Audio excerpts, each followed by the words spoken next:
Nah, ketemu lagi di channel saya.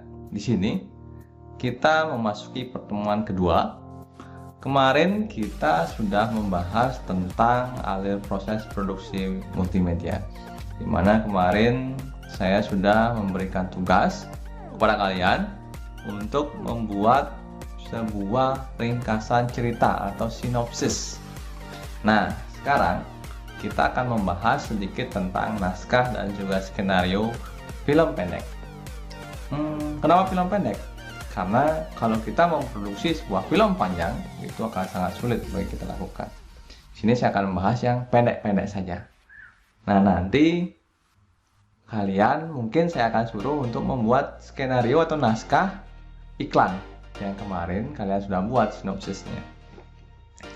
Oke, langsung saja kita mulai. Di sini kita bahas tentang film pendek dulu. Film pendek itu film fiksi, termasuk juga sebuah karya animasi yang memiliki durasi tayang tidak lebih dari 60 menit. Ada pula film dokumenter pendek, adalah film non-fiksi dengan muatan utama dokumentasi, informasi, dan pengetahuan yang memiliki durasi tayang tidak lebih dari 60 menit. Jadi kalau dia sudah 60 menit ke atas, tidak bisa dikategorikan film pendek. Entah itu dia film fiksi atau non-fiksi. Jadi film fiksi itu adalah film karangan. Jadi itu bisa dari imajinasi kita, bisa dari terinspirasi dari, tapi tidak sepenuhnya kita ambil kisah nyata seseorang. Kalau kita ambil sepenuhnya kisah dari seseorang atau suatu kejadian, itu tidak ada tambahan-tambahan sedikit pun, itu disebut dengan film dokumenter atau film dokumentasi. Nah, pada hakikatnya itu film pendek bukan merupakan reduksi dari film dengan cerita panjang atau sebagai wahana pelatihan bagi pemula yang baru masuk ke dunia perfilman. Nah, seperti kita ini, kita baru masuk ke dunia perfilman, kita belajarnya dari yang pendek-pendek dulu. Jangan langsung kita mencoba membuat film panjang. Seperti saya dulu, setelah saya belajar membuat film pendek bersama anak-anak di sekolah, saya pernah mencoba ingin membuat satu buah film panjang, tapi ternyata gagal. Karena di perjalanan itu membuat film panjang ternyata mempunyai masalah-masalah yang sangat banyak yang kita sulit untuk selesaikan. Mungkin nanti kalau ada waktu dan kesempatan saya akan mencoba lagi membuat film panjang, semoga berhasil nanti. Jadi di sini film pendek itu memiliki ciri karakteristik sendiri yang membuatnya berbeda dengan cerita panjang.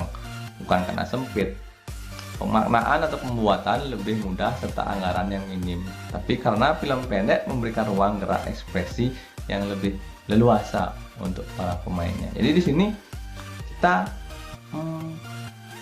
bukan sangat mudah yang membuat film pendek ya. Jadi film pendek itu ada tantangan-tantangan tersendiri. Gimana caranya kita mendalami sebuah tokoh, gimana caranya kita membuat penonton itu mengerti atau masuk ke dalam cerita tapi dalam waktu yang singkat.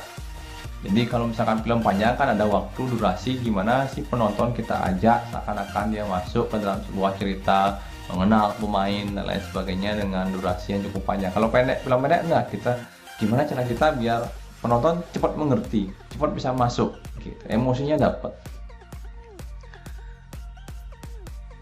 Selanjutnya, jadi sesimpel apapun film yang kita buat mesti melewati rangkaian proses seperti ide, desain produksi, praproduksi, produksi, pasca produksi, dan publikasi. Jadi meskipun film yang kita buat itu sangat simpel ya, di film pendek itu nggak harus 50 menit atau 45 menit, enggak. Kita bisa membuat film yang durasinya 5 menit, 10 menit, 15 menit.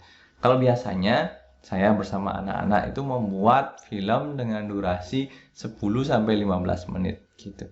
Jadi tetap kita harus ikuti rangkaiannya, yaitu kita membuat ide, mencari ide, gimana produksinya, alat-alat apa yang kita perlukan, menyusun naskah, mencari pemain, editing, dan lain sebagainya, kita tetap lakukan step by stepnya. Termasuk juga di sana setelah kita membuat skenario, kita juga nanti akan membuat yang namanya storyboard. Jadi storyboard itu kita gunakan sebagai pedoman bagi kameramen dan juga produser, begitu pula pemain, untuk lebih mudah lagi melakukan produksi ketika di lapangan nanti. Ini tahapnya seperti materi sebelumnya, yakni ada praproduksi, produksi, dan juga pasca produksi. Nah, praproduksi di sini ada treatment, di situ ada naskah lengkap, terus ada director treatment, terus ada breakdown script. Seperti apa itu di sini kita membahas tentang skenario. Jadi secara skenario itu menurut KBBI yaitu rencana atau lakon dalam sebuah pementasan, baik itu film atau drama. Jadi bukan hanya di film, drama juga ada skenarionya. Kalau sekarang yang lagi banyak booming ya drama Korea. Selain film, kalau saya sih genre yang saya suka tuh dari film, berbagai macam genre saya suka, termasuk drama Korea juga saya kadang-kadang mengikuti. Terus skenario adalah sebuah naskah, ini pengertian lainnya. Skenario adalah sebuah naskah cerita yang menguraikan urut-urut adegan, tempat, keadaan, dialog yang disusun dalam konteks struktur yang dramatik. Jadi di dalam sebuah skenario itu ada urutan-urutan adegan. Jadi ada scene 1, scene 2, ngapain dia pertama seperti ini, habis itu adegannya dia ngapain, tempatnya di mana, keadaannya bagaimana, dialognya seperti apa. Jadi dia tersusun secara rapi dan dramatik seperti itu. Jadi salah satu pembeda yang paling mendasar dalam film panjang adalah film panjang memberikan ruang sebebas-bebasnya kepada penulis skenario untuk mengembangkan plot dan karakter yang kompleks. Terus secara teknis, proses penyusunan skenario film panjang dan pendek tidak terlalu beda. Hanya saja Anda perlu menyusun kerangka skenario yang lebih detail untuk film panjang. Jadi kalau film panjang ya kita harus membuat skenario yang lebih detail lagi. Terus ini ada konsep penulisan naskah. Secara umum itu ada 3 babak. Yang pertama itu ada babak awal, konflik dan pengenalan karakter. Jadi karakternya ini siapa, antagonis, protagonis siapa, atau mungkin dia samar. Kalau sekarang kan zamannya itu plot twist ya, jadi endingnya itu tak tertebak gitu. Jadi awalnya kita kira itu adalah dia protagonis, ternyata endingnya bahwa dia adalah si antagonis itu gitu. Terus di tengah ada komplikasi masalah, jadi dia bertemu masalah-masalah itu bagaimana. Kita bisa katakan di sini ada klimaksnya gitu. Jadi masalahnya sampai klimaks dan di akhir itu ada penyelesaian masalah. Jadi masalah itu bagaimana, penyelesaiannya bagaimana. Jadi apabila ketika konsep itu terpenuhi, maka suatu film